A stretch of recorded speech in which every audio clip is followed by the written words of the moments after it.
Welcome to Embodied Resistance. This is a podcast exploring how dance movement therapy, harm reduction, and embodied healing can support gender diverse youth impacted by school violence.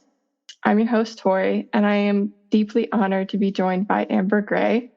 Amber is an internationally recognized expert in the use of movement and somatic-based practices with survivors of trauma, particularly in the context of displacement, human rights violations, humanitarian crisis. As a dance movement therapist, somatic therapist, and longtime human rights advocate, Amber has pioneered groundbreaking work in intersection of social justice and embodied healing.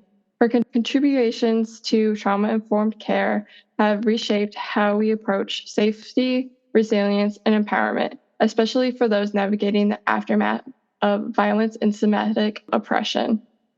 In this episode, we'll dive into Amber's concept of restorative movement psychotherapy, explore how safety is redefined through the body, and connect these ideas in creating supportive and liberatory spaces for young people in schools. So I'm curious, Amber, what brought you into this field? That's a really interesting question. And there's a couple, as I think there is with everything in life, there's a couple threads that I may not have recognized at the moment, but I can look back reflectively and acknowledge as the pathways to this field. One is, I quote this often. My dad, when I was at Naropa studying, I was studying with Susan Aposhian, and we had to do an assignment where we had to interview our parents about our birth, which is a really cool thing to do. Mine were both still alive. They no longer are.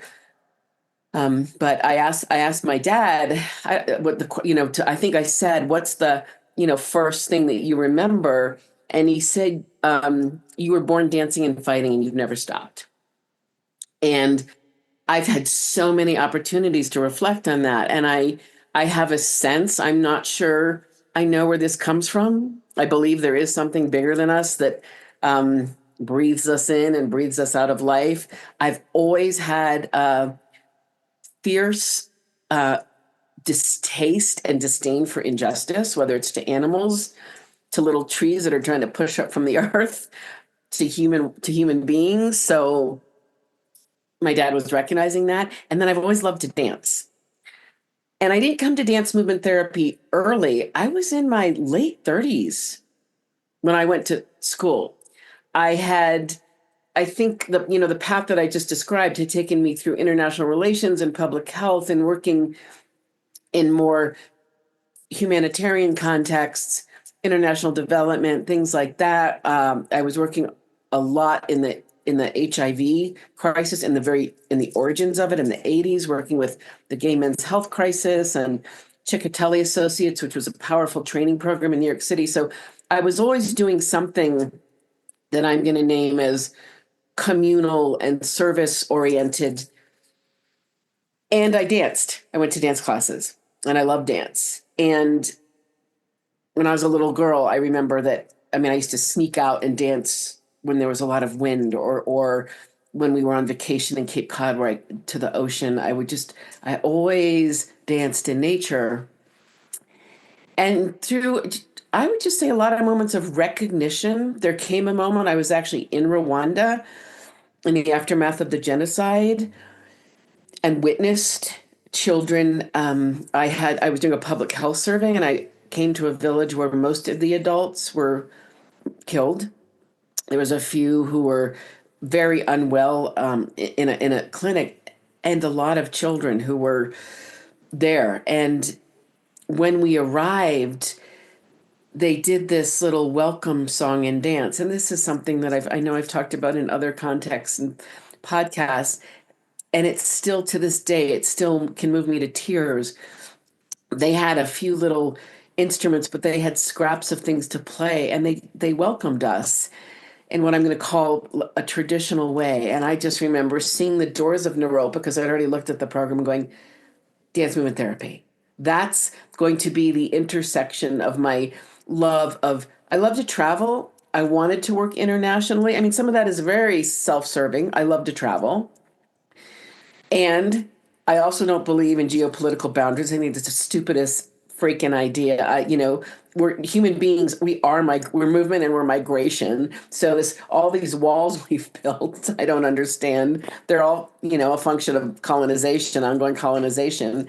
Um, so I somewhat naively and excitedly was like, oh, this is going to be great because this is what I want to study. And then it'll be really transportable. I can do it with people from anywhere and take it everywhere. And that's true with a lot of adjustment and humility and things like that. But that's kind of that's a story of, yeah, how I chose dance movement therapy and intentionally to bring it back into a broader context, a communal, global, not just clinical context. Mm. Yeah, I love that. And I love that you bring in like the sense of like community, bringing that into the aspect and what you witnessed in another like country and another context of like how movement can foster community and nurturing, and like that aspect of even though that they went through something very Yeah. traumatic, they could still like perform this welcoming thing with each other. And how I wonder like what that felt like for them, if it was liberating for them Mm.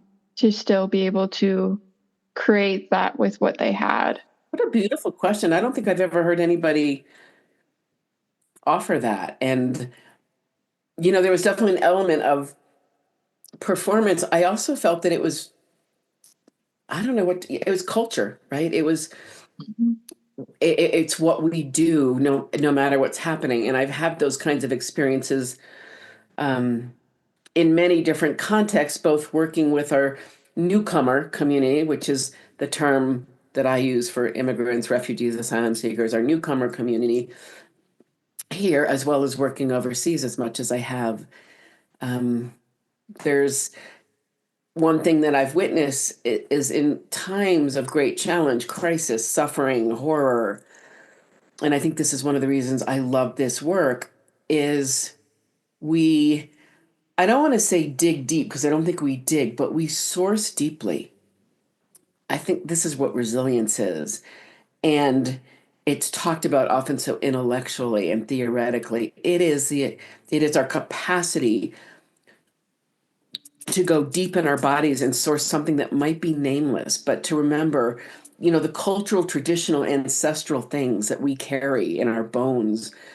It also felt like that, an offering from that lineage of wisdom, that when people show up, you take a moment to welcome them in this way, in a way that's Mhm. very meaningful, locally, culturally. So, yeah. Ah, that is so powerful. Yeah, that they're continuing this ancestral tradition that they Hmm. have that within their body, within their blood, quite literally, their nervous Hmm. system, they carry that within their body. Yeah. That kind of Yeah. ties me into another question I had. So, what did you learn about the nervous system through your work? Oh my goodness. I'm still learning. It's such a learning process. And I'm gonna shout out. I went to Naropa in the late 90s, and I was really blessed to study with Christine Caldwell, Dr. Caldwell, and Kakuni Minton. And we had a theory class that integrated neuroscience. This was in the late 90s. This was before it was popular or a buzzword. And it's essentially important. I mean, it's so important. I think it's brought a lot of validity and recognition to, I'm going to say, all to somatic and creative arts therapies, particularly to dance movement therapy. We're powerful. The body, movement, creative expression, right? Those are some of the most powerful portals to the human experience that exist. So and I also always liked science, so I was really drawn to that. And it was 1999. I had just graduated and was asked. No, I don't know if it's a conference I was speaking at or a different conference. I don't remember. I think I wasn't speaking at this conference, but it was a conference that Bessel van der Kolk spoke at and Stephen Porges. And at that time, Stephen Porges was not as well known at all. And I just remember being riveted as he talked about his work on autism and face-to-face connection and linking that to the work I was doing with people who'd experienced torture, political torture, which is, I'm going to use a word that might seem strange to people, but it's very intimate because it's very physical, it's very close up, and most, I would say many torturers, they're not all sadistic. That's a whole different conversation, sadistic and non-sadistic abuse. But there is an element of getting off on a person's suffering. So there's this exploitation of the human empathic connection that's really intense. So it's kind of just like, whoa, what is he talking about? And so I asked a question, and he offered to connect over a break, and it started a very collegial relationship, not ever a formal work relationship, but a lot of idea sharing and me gobbling up everything that he wrote and everything he said and inviting him into clinical spaces. I invited him to speak with the National Consortium for Torture Treatment Programs to the clinical directors, invited him. He keynoted in 2015 at our dance therapy conference. We taught in Copenhagen and Norway and Australia together. So and again, I always name that the things that I think we really dive into there's always a self-servingness. I loved it, but there was something about his neuroscience, because there's a lot of neuroscience out there that just said to me, I mean, instantly I knew this is really important because this has to do with movement of our voice, of our face, right? Really simple things, posture. And so it started weaving. And I would say that I think dance movement therapy, actually, I'll back it up. Research, science, neuroscience is all languaging. It's all giving language and validity in the current context, which is science is the language of validity, except for some political leaders, but we won't go there. That's the context we live in now. They're giving language to what has been known anciently, way back, right? This is not new wisdom. This is old wisdom. Dance is one of the oldest forms of human connection, communication, interaction, celebration, mourning. We are a dance. Our body's a dance. We're polyrhythmic, right? Breath in one moment, the rhythm of the heartbeat, all different rhythms, cranial sacral fluid. So dance has been as ancient as anything, probably before the planet existed, right? So I think we've always been the creative embodied expression of what neuroscience is talking about now.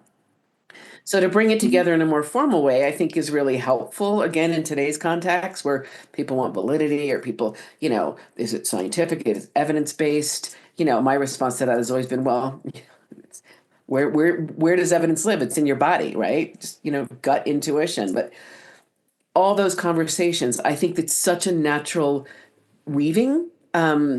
I think we are everything that neuroscience is proving or talking about. And what's happening now is an opportunity for us to both source our wisdom and be that wisdom and take our place, because we have I think all the somatics that's happening, there's all these somatic practices. None of them are as powerful as dance movement therapy because it's not just the body, it's movement. It's not just movement, it's creative expression, right? So I know that was a long weave, but I really believe that we are the natural expression of all the things that are being discovered. They're not really being discovered. They're, yeah. I think you talk about putting a name to experiences, what was going on. You're right. We've had dance movement therapy. It wasn't dance movement therapy, but we've had this language of dance and expression and nonverbal expression in the beginning of our time. And if other animals or creatures have been using it before us as well, like before even us, probably it has existed.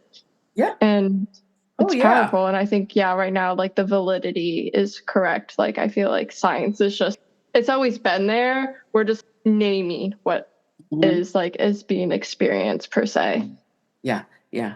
It's interesting because I know sometimes I get on one of my like self-care things is um National Geographic or any kind of nature channel. I mean, they often show, birds, the dances that they do, the mating dances, or, if you just see a whale move in the water, I mean, just watching a video of whales, I mean, or even just the ocean. What did I learn about the ocean recently? That when waves, I might not get this quite right, but it's the formation of a wave, which is, it's the beginning of a Fibonacci spiral, which is the shape of life. But when they Mhm. get as is it as tall as they are wide or wide as they are tall? Something like that. There's a moment that causes it to crash, and that's a dance. It's like this sort of coalescing into this shape and then this intense scattering and, ascending and descending. So it's dance has always been there. And I appreciate what you said about dance movement therapy because it is a particular, as I like to say, stream in the ocean of all the way dance heals. And I think we both have to acknowledge the older streams that we pull from. Be careful not to appropriate, certain cultural wisdoms and, name both the power, the origins of dance movement therapy, not just in the United States, but in different places. I mean, certainly dance therapy here has seeded a lot.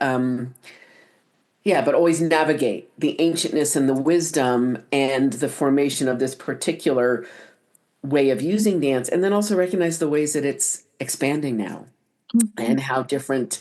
When I started in dance movement therapy, I mean, I'm just going to name it. I remember the first time I walked in, it was a group of, I mean, it was monotone, it was very white. And it shocked me. It was really uncomfortable for me. I was like, this doesn't, as we become a more diverse in terms of all the beautiful ways humans show up in different expressions of ourselves. I don't even know how to express it. It's kind of holding that tension and that balance between the wisdom, the old wisdom, dance movement therapy, how it's recognized and named and described and known in this country, and then all the ways that it will shift. Sometimes to be reclaimed, sometimes to be innovated. Um, both ancient and novel. Mm. Yeah. This isn't one of my questions, but it's one of my personal questions. So I'm curious, you talk about like your learning, your training, and from like Naropa and everything. Do you ever Mhm. find that like when you're in another country or in another culture, when you are taking your training, do you feel like, how do I word this? Our training is very westernized and colonized. Yeah, Do you ever feel absolutely. like you are becoming a colonizer when you're doing your work in other countries? That is such a good question. It's a freaking courageous question. I don't think anyone's ever asked me that, so thank you for that. Yes. And I would say, I'm going to just go back to that moment in time in Rwanda, both the power of it and what I'll call a naivete. I'd like to think at that time that I already had, I mean, the term cultural humility, is a popular term. I like to speak to the depth of it, not just the overuse of it. I get worried when any term becomes overused, but what it really means is the willingness, the ability, the capacity to show up and listen more than you talk. I Mhm. mean, that's one way, to be present and open to more than you we want to offer, we want to be generous, but to have, I always say generosity is not just about what we offer, it's about what we receive. So how do we stay open and present? So I'm sure, I'm absolutely certain at times that I became part of that colonizing presence. I do know that, again, what my dad named, I called things out very early on. I always joke about doing a TED talk on the attributes of being fired because one of the times I was fired was from I was working for CARE, a big NGO that a lot of people know, international NGO. And this will relate, but this is before I got into dance movement therapy. This was in the 80s, but it's an important thing that happened. And long story short, we had to build a new building, and the boss, and this was at a time, and this might still happen, but often the directors of programs, were always white men, sometimes white women, right? They're always from Europe or the States, and always lived in super nice houses with maids, people that took care of the house, got a new Jeep or whatever, these expensive Land Cruisers every year. And I remember people talking about, oh, that's a great profession you've chosen because you can live a really comfortable life and live in a mansion like a king, right? Who the says that? So when we were painting, we had to decorate, and the boss asked what kind of art, and I was working in this remote community that did this beautiful. It used to be called primitive art. I don't know if they've renamed that, but beautiful. Like it was white. They would put white paint on walls and use these all natural earth colors, and they painted a lot of roosters and chickens. I was like, let's paint the walls with that. They used money, they used the organizations, the international non governmental organizations' money to fly to Peru, the boss and his wife, to buy Peruvian art from their favorite. We were not in Peru, we were in a different country, Honduras, and bring it back and decorate with that. And I called that out. I called that out. And I called a few other things out. I was fired. So I am sure that I've contributed, and that is just it's one of the earliest examples pre-dance therapy where I just never been able to shut up about it. So I remember going to Naropa, and so much that I love and appreciate about that education. And I actually remember in one of my classes having a fight with one of my professors. Actually, now that I think about it, yeah, where it was our supervision class, and I shared an interaction with a client that came from the continent that's now called Africa. And I'll simply share that in that I was still a student. Yeah, it was at the very, very end. And to make a very long story short, she had a horrific scar, and horrific was her term. She called it a horrific scar. It was this horrible memory and this pain and this tension. And she was describing it to me. And in the session, she quickly tore her shirt off. Now, she had a slip on. She had an old fashioned, like, camisole slip on. And she grabbed my hand and she put it on the scar. And she said, to understand the scar, you have to feel it. Mm. So one on one side, alarm bells ringing. Oh my God, you're touching a client, right? She simply removed cloth. She was still covered. And the other side, I knew in that moment, I mean, I had this conversation happen. It's one of those nanosecond conversations. I let my hand rest there, right? That was her initiation, her invitation, her initiation of a deeper relationship. She, in her way of being and thinking and feeling and breathing, that was important. That was not unusual at all. When I shared it in supervision, I got yelled at, and I said, well, she's from, and I named the country, and my professor's response is, well, she's in America. She needs to learn to be an American. And I got up and walked out, and some of the students yelled at me. Did you hear, what, I'm not going to mention names, you're walking out, and I just said, I said, I actually said, I'm going to go report this. I said, we take a class in multicultural, I forget what it was called. I said, this is an example of a violation of everything we're supposed to be learning in that. So I would like to think, so I was pretty attuned to it right away. And everything that I've done, I always say what I teach is all the ways I've made mistakes. It's not about successes. I've learned from the mistakes and the things that have happened. Many of them could probably contextualize as, I was raised in the United States. I was raised with tremendous privilege, all of that. So part of the colonization, equally part of decolonizing. So both, I think, have weighed in very much into the formation of the work. That was another long answer, sorry. But No. there's so many threads to all of these experiences, and yeah.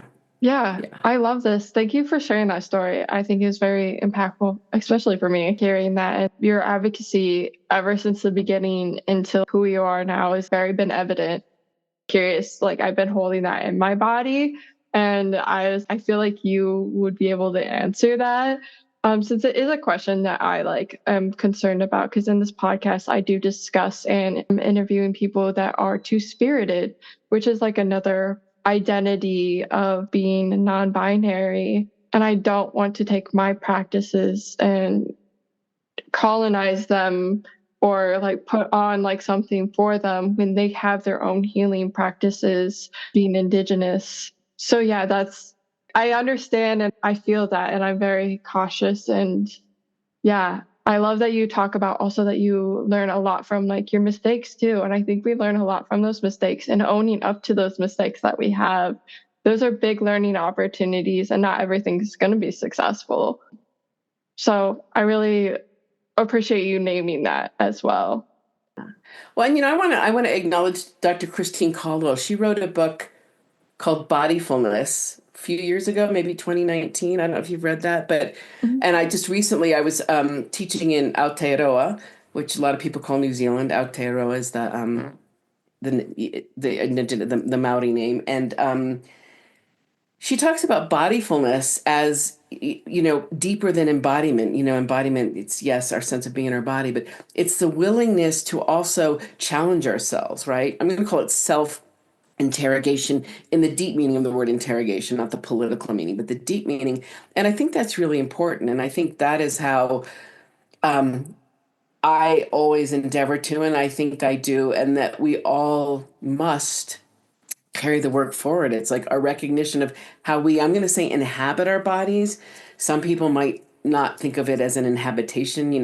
Some people think of the body as a dwelling place for spirit, or we actually are our body. But however, how we are our bodies, to constantly be questioning, what does my gesture mean? What does my posture mean? I remember my own mother, who was not in this profession at all, raised in a rural town in Michigan, and she was born in 1928. And I once showed her a news clip when a news station came to our torture treatment program in Denver, and she was watching me. I was with a client, and I had this tendency, and I still do, to move forward. And my mother goes, "Don't you think," she goes, "you should really sit back more. You're getting in your clients' faces." She goes, "It looks like you," she goes, "it looks like you're trying too hard." And she goes, "They're from all over the world." And she goes, "Don't you think that's kind of intimidating?" I was like, she was right. It was like I was overreaching to connect. And she's like, "I think you should just sit back and be yourself." She says, "And the role that you have, you might be intimidating." And I mean, it was her way of seeing it. It's like only something a mom could say, right? She's like, "You should really, sit back on your butt more." She said to me. It was fun. But yes, yeah. Yeah, no, I understand that completely. I just had we had a simulation lab, and I was like, my goal is to make this a space and environment where somebody wants to come up and come in, and it is not an intimidating place that is like not super clinical and everything like that. And I got feedback from a peer, and I got a lot of backlash from that because I was like, we had too much popcorn talk, is what they said. The questions that I was asking was actually really purposeful, and I gained a lot of insight. It might not have seen that if you're just like observing it. The intake form was completely filled out, everything done, perfect. But you wouldn't have known that if you didn't know that I was strategically like asking these questions, but it was very approachable the way it was. Make it fostering a good community instead of this clinical, okay, tell me your trauma, your story, and everything like that. Nobody's going to just open up to you like that. That's so much tension already. And we were just tossing a ball back and forth. We were just having a good time, relaxing, and like talking about drag. It was a good session. And the person was like, "Yeah, I would love you to be my therapist if you could be." I was still a student. Well, there you go.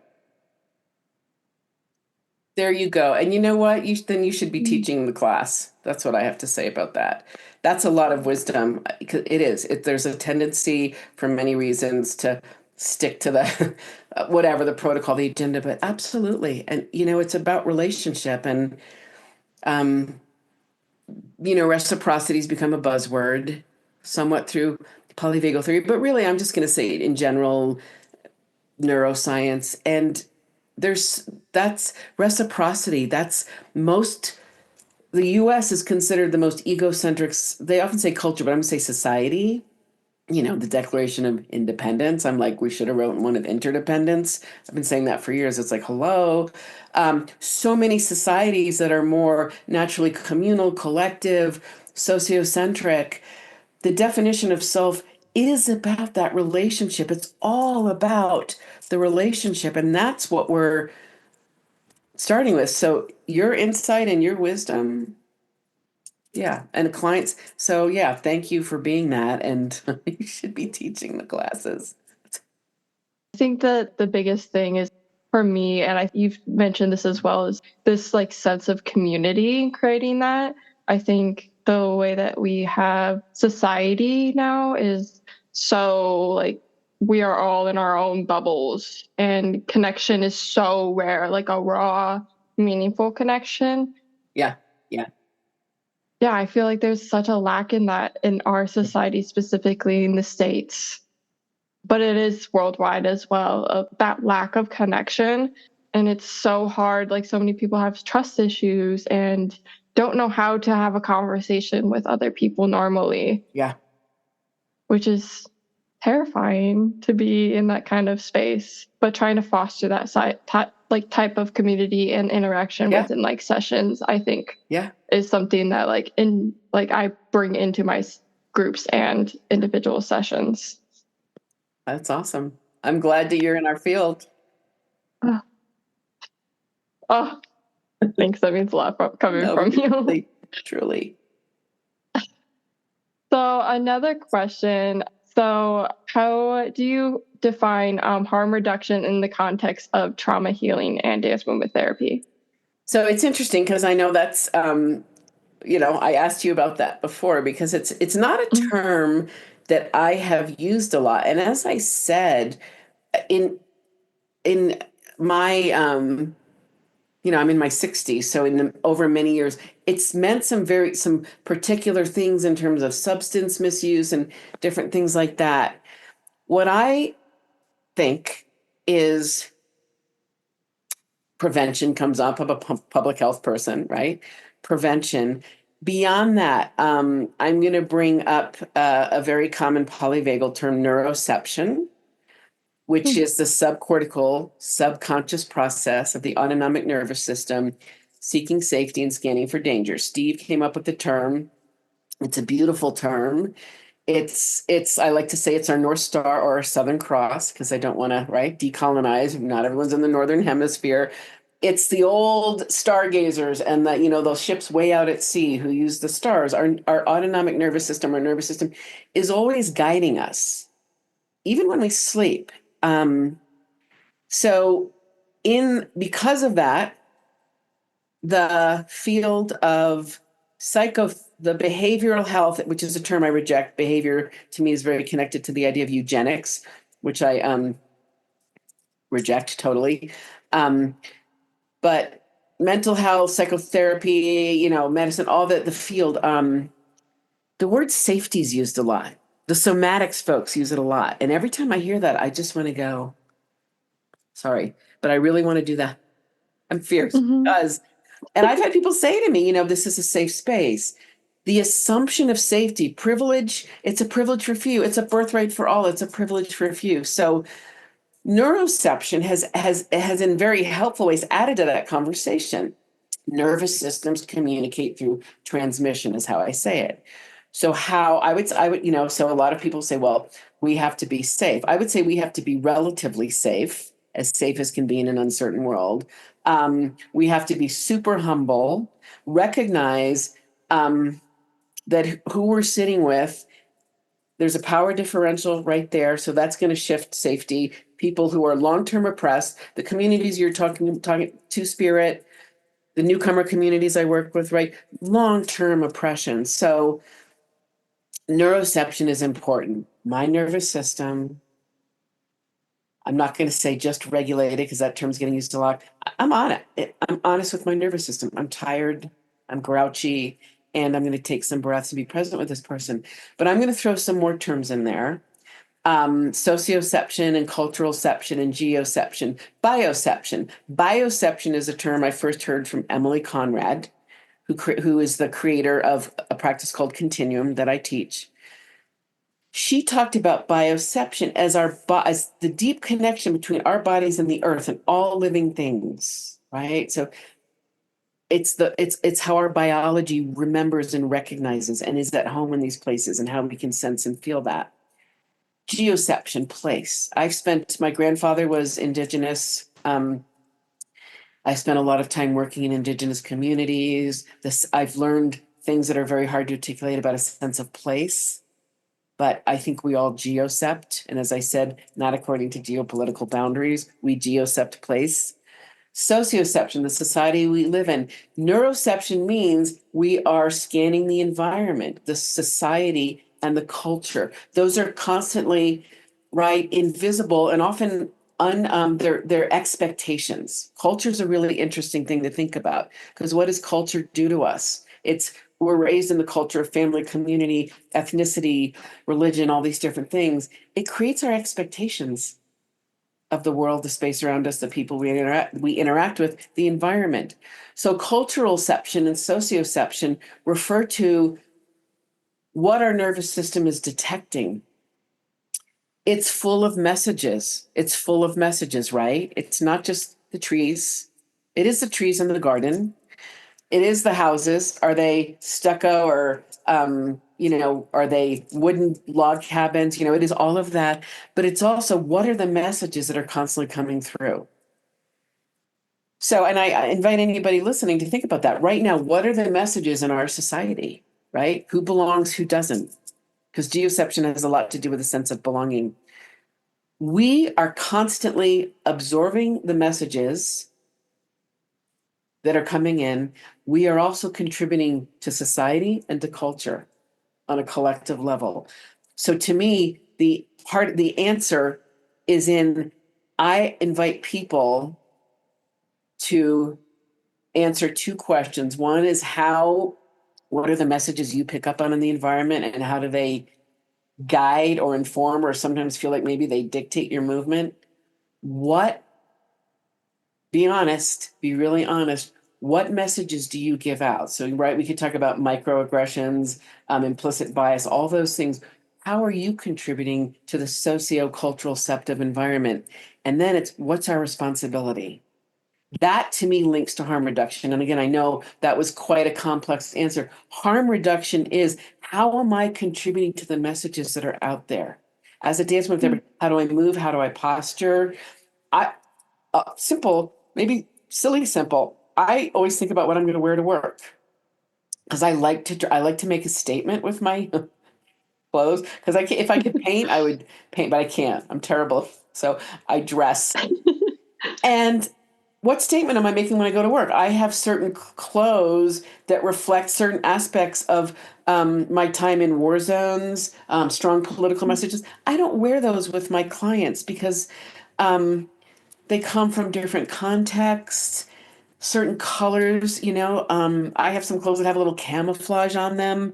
I wouldn't wear those because I'm giving silly, simple examples, but that's, it's literally, that's part of, okay, because that's part of the messaging that I'm putting in there. I pay attention. If I have a day where all my clients are Muslim, I think, okay, I wanted to wear this shirt. I might put a singlet under it because my shirt tends to slide down and show my cleavage. And so it's both, I'm a child of the 60s, women's lib, all of that, the beauty of the human body.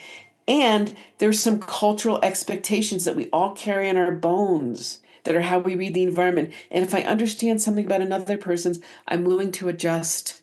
Again, silly example maybe, but those little things, that to me is harm reduction, because we're offering a space that without words already says, I'm listening to you.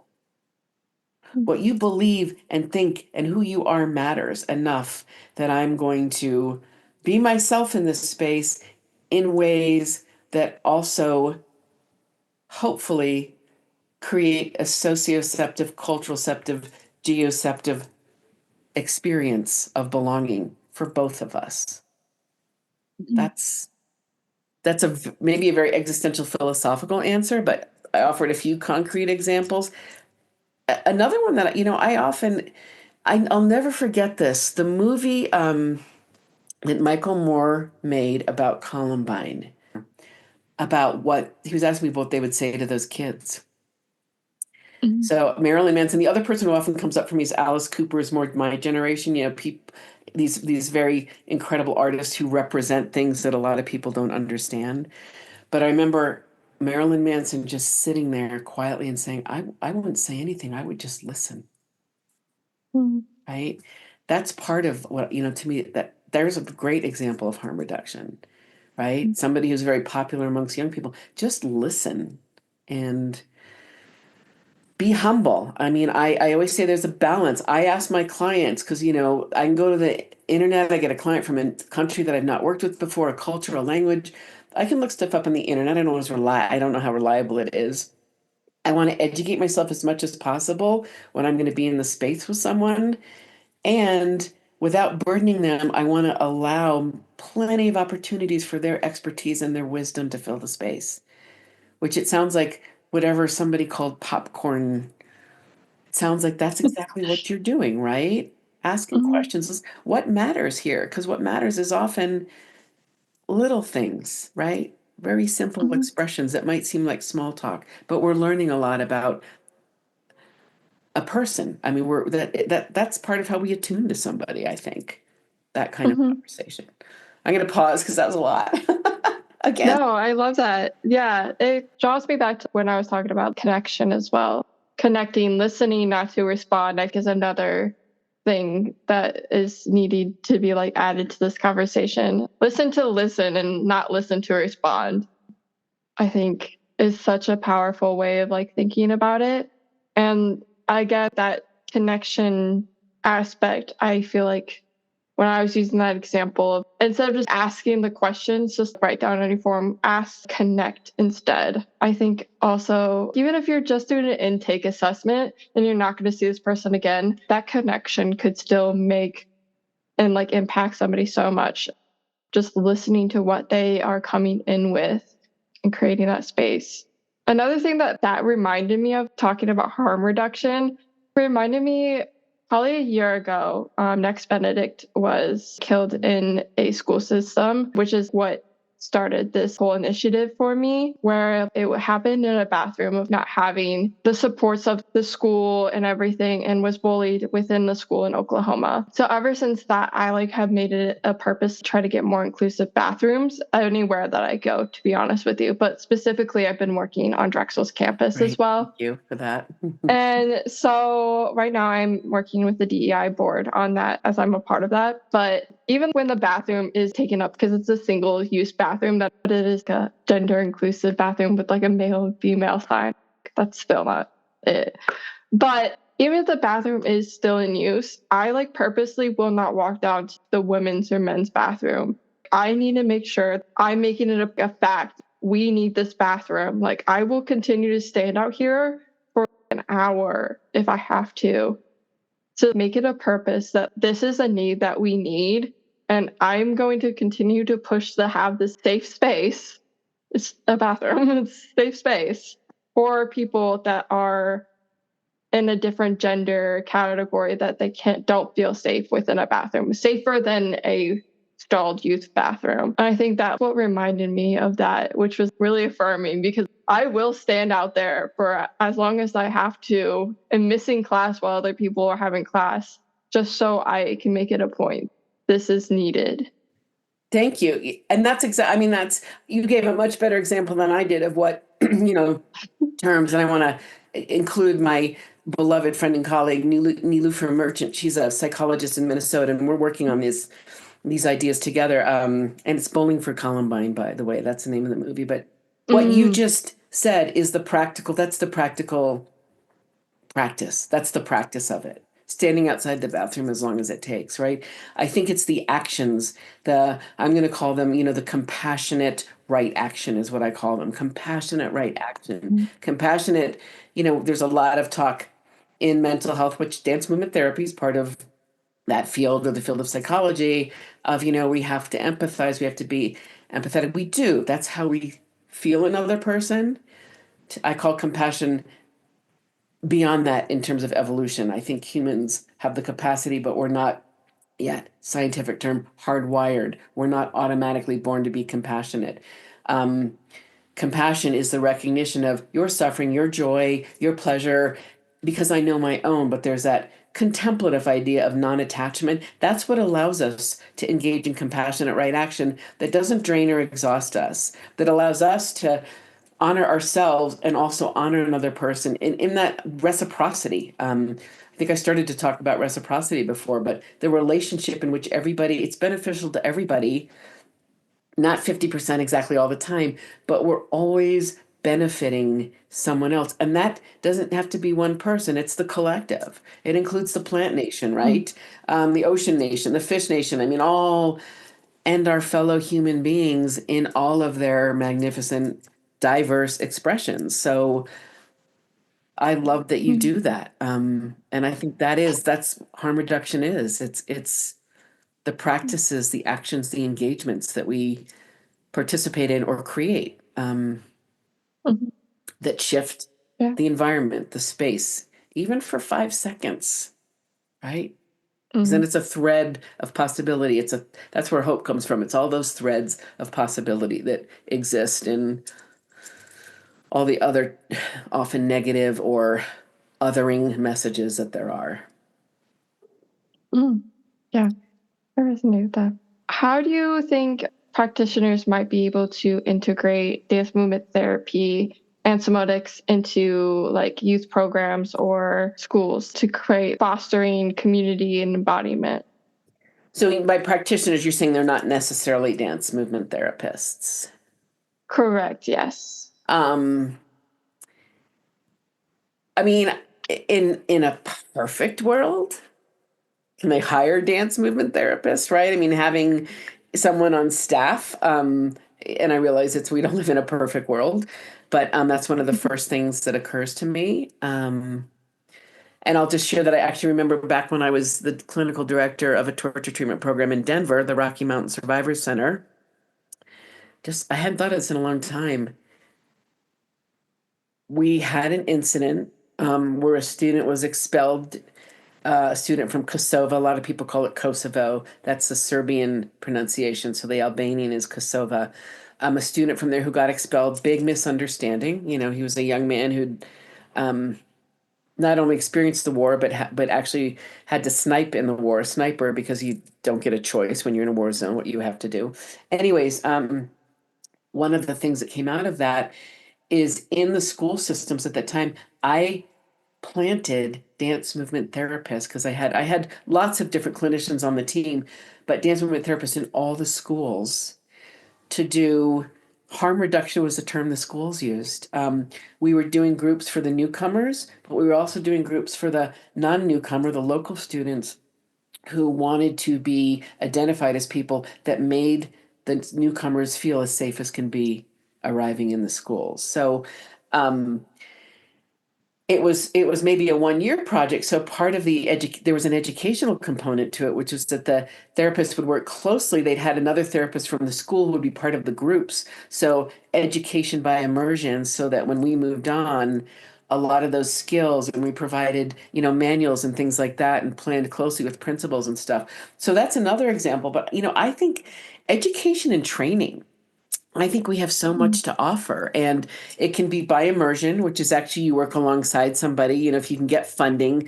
I mean, I know the funding situation right now is so dismal. I'm hoping that it comes back, but by immersion, where you work alongside people, and also offering trainings and education, and everybody has a body and everybody moves. And one of the things that I do, and I'm going to be very honest here, sometimes I teach I call them structured practices.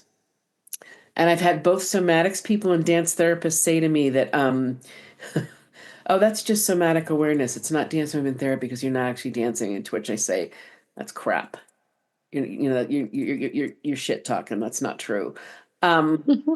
Simple structured practices that regulate the nervous system, Every nervous system is going to respond differently. But I mean, tried and true through all the ways I've learned from my clients, often making mistakes, sometimes successful. Their feedback, their wisdom is in there.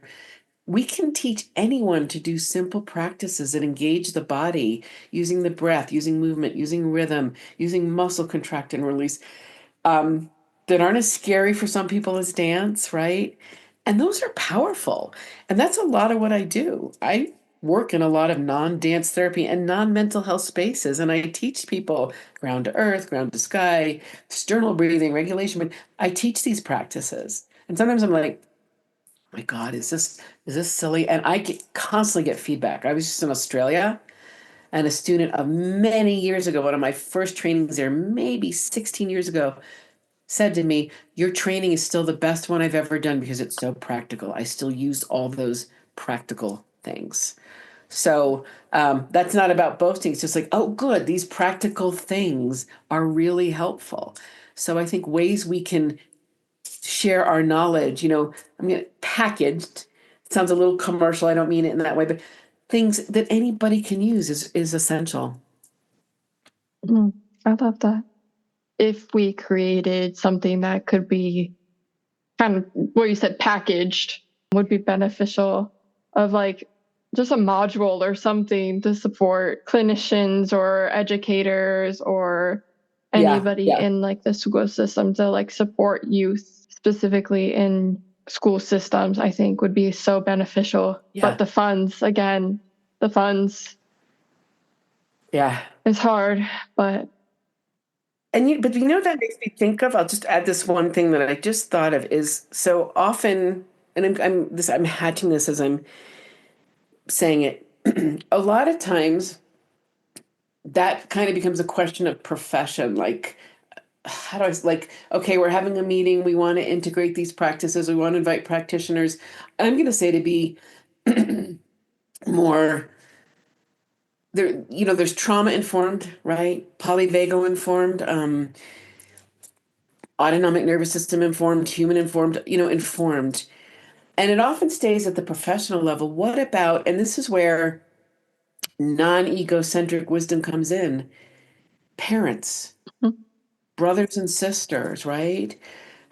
Students themselves. How do we tap the wisdom if there is a funding situation? How do we tap the wisdom of the community? Most societies and cultures around the world recognize that, being human does not mean, yeah, I've got this body and this skin. It means I'm part of a collective. I'm part of a collective body, a collective breath, a collective wisdom that goes back, all not my ancestors, our ancestors, which includes all that species that experimented. Some succeeded, some died off, right? Big bow of gratitude, right? Ancestors, and then the ancestors were going to be the possibility. So how do we collectively tap all that wisdom? mhm, So it doesn't have to be part of for the economic practice we're in, which isn't working, and how we define economy, professional exchange. Maybe there's other creative ways to do it, that honor people's time and wisdom. But yeah, I don't know. I don't have that's a hatching thought. yeah. Like, we don't have to rely on the systems in the way that they are. In fact, it's pretty clear that we no longer can. Hmm. What are the other systems that might not be um, professional, or I don't even want to call them systems? What are the collectives? What are the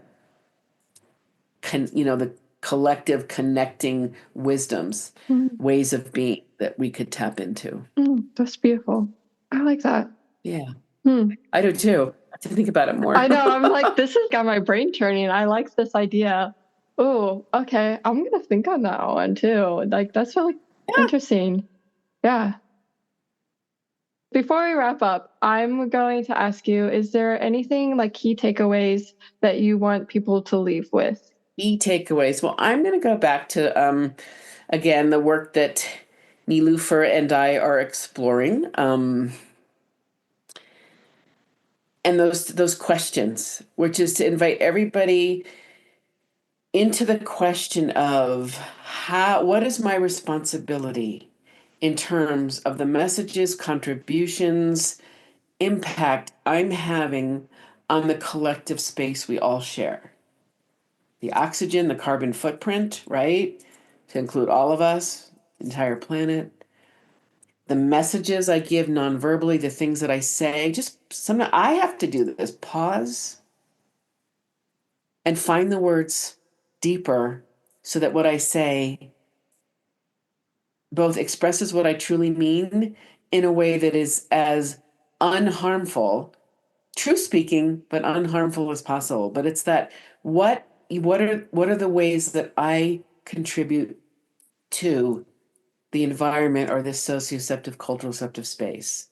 How is my body, movement, nervous system, because you asked about nervous system, what am I transmitting? Because if I don't think about it and I'm not conscious about it, I'm we're always influencing each other, then I don't know what I'm doing. In some ways, I think unconscious harm is more dangerous than conscious harm. That's, I realize I just ended with a big statement, but right? What am I doing and how does that, so that question, right? How am I contributing to the environment, to the world we're in? Mm. I would just ask everybody to breathe, move, live, express into that question and live it. Mhm. Oh my goodness. Uh, German, not Rumi. I am doing Rilke. Beautiful the question about living into the Mhm. questions. You don't always have the answers. Keep living and breathing that question. You know, there's a beautiful poem that Rilke wrote about when you don't have the answers, just keep living into the questions. Mhm. Ah, that's beautiful. I love that. I love that. That's a good key takeaway. So, Amber, thank you so much for sharing your presence, wisdom, and experience with us today. Your work is a beautiful reminder of healing is not just possible, it's embodied, relational, and deeply connected to justice.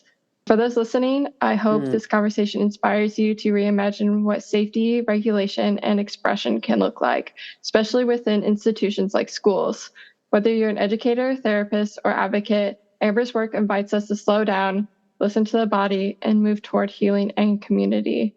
And to everyone listening, thank you for being here. Until next time, take care, stay grounded, and keep moving toward healing.